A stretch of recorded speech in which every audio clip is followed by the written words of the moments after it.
All right, let's see if this thing starts. Oh, great.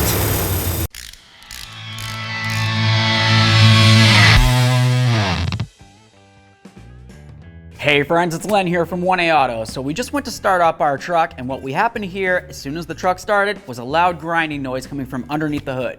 Obviously that's something that I'm going to want to diagnose because I want to make sure I'm as safe as possible while I'm driving down the road. So to get started, let's go ahead and pop the hood, take a look, and then we'll start it up and give it a listen.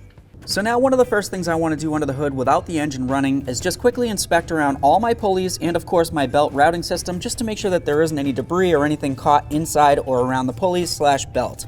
This looks great all the way around. I don't see any sticks or rocks or anything else that might have made their way up on there. So now let's continue. Okay, so now that we gave everything a quick visual inspection, we need to continue on by starting up the truck, and then we're gonna move along to listening to things. I'm gonna do that with either a stethoscope that looks like this, but not everybody has one laying around their house, so I'll set it aside, or you can use a long screwdriver or even a pry bar. Whatever you've got, just make sure it's long enough so you're free and clear from anything that might be moving, such as your belt routing system in general. So now let's start the vehicle, and then we're gonna try it with the AC on and with the AC off. Now with the truck running, we want to go over there with the bar, and we want to try to put the pry bar directly up against whichever unit is we're going to be testing, but far enough away from the pulley that it's not going to hit up against the pulley or the belt. Once it's up against there, go ahead and put your ear against the bar and just listen for any types of noise that sound irregular. So now once you've listened to as many pulleys as you can safely, we're going to continue on by turning off the truck. Now once the truck's turned off, we're going to come back underneath the hood. We want to pay quick attention to the belt routing. If you need to, go ahead and draw a picture or take a quick note, whatever you need to do, but after that, we're going to remove that belt. Now with the belt off of here, let's continue on by grabbing onto all of our pulleys, give them a nice wiggle up and down, left and right, and of course give them a spin. We want to listen for any type of noise that sound like they're irregular, such as the grinding noise that we heard with the truck running.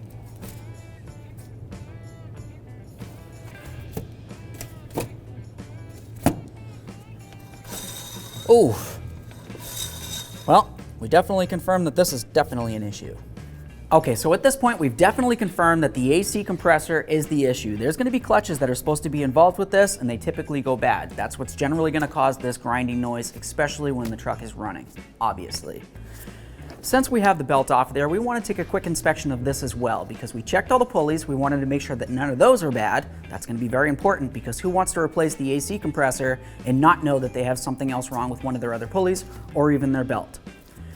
To inspect the belt, generally you can look at the back of it, and if you see any discoloration or shininess, usually it's a pretty bad sign. But generally, if you were to turn the belt around so you can see the ribbed area, usually you're either going to see some cracks inside there if the belt is bad, or you might even see that these grooves right here are worn very deep. If they're worn deep, that's telling you that the belt is actually worn and it needs to be replaced. This one should be replaced. Replacing the AC compressor overall isn't necessarily the hardest job, but there is a couple things that you need to think about along the way that's gonna kind of make it one of those things that makes you maybe not want to do it in the driveway. Essentially what the problem is it comes down to your refrigerant that's gonna be located inside of your AC compressor / inside the AC system. The refrigerant that's located inside the system is of course gonna be under pressure. So essentially if you were to just go ahead and disconnect any of the lines from the AC system, you're gonna have it under pressure and it's gonna wanna go someplace, potentially in your eyes, your mouth, or even in your lungs.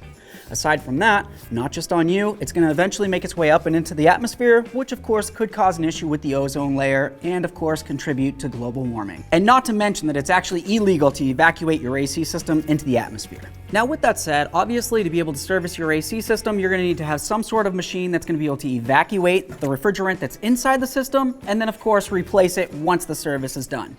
The machine's not necessarily going to be something that everybody just keeps in their shed or their garage just in case they ever need to do an AC service once in a while on their automobile. So now you need to think about you're going to have to bring your automobile to a service station so you can get the service done.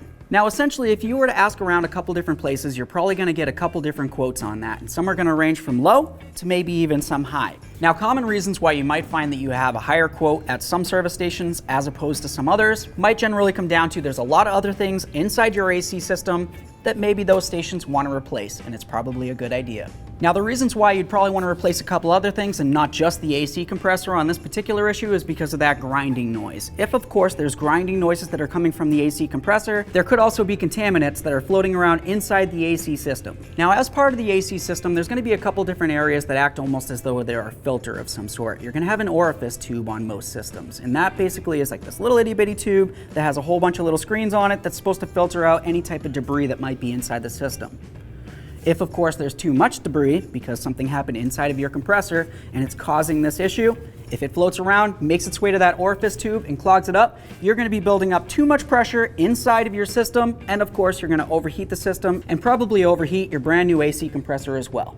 And there's going to be some other parts of your AC system that are going to have small passages through them, such as your condenser or even your AC evaporator. If any of those passages get clogged up with debris, obviously you're going to have another restriction and once again an overheating condition for your air conditioning system. Something else we want to think about is your AC receiver dryer. This is typically something that you should generally replace every 3 to 5 years. It really depends on your automobile.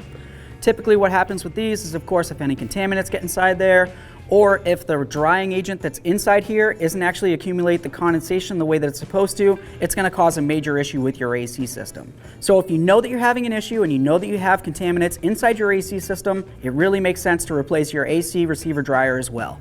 And of course you have a whole bunch of AC lines that are going to be running to and from other parts, so of course if anything like that has contaminants in it, that's going to be an issue as well.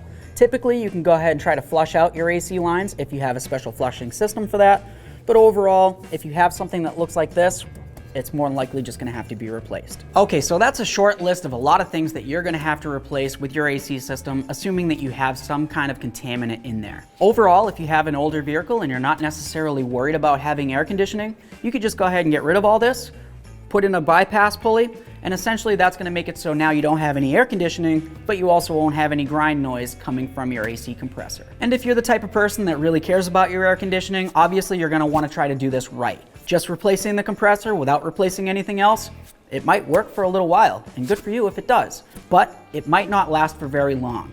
Once again, if those contaminants are floating around through the system and getting caught inside some of the filters or restricting flow in any way, you're going to overheat your system, you're not going to have very good air conditioning, and more than likely you're going to end up replacing everything again anyways. Okay friends, so we found where the noise was coming from on our particular vehicle. It came from the AC compressor. I also went over a couple other things that I would think about if I found that I had an issue with the AC compressor. Of course, you can go ahead and replace only the AC compressor like I said, and nothing else, and keep your fingers crossed. Or for me personally, I would look into it a little bit further, and of course, make sure that there's no debris in the system. Well, if you liked the video, or you got something to say, make sure you leave it in the comments section below. Click on the like button if you like it, and of course subscribe and ring the bell. That way there you can be kept up with all of our latest content. Thanks.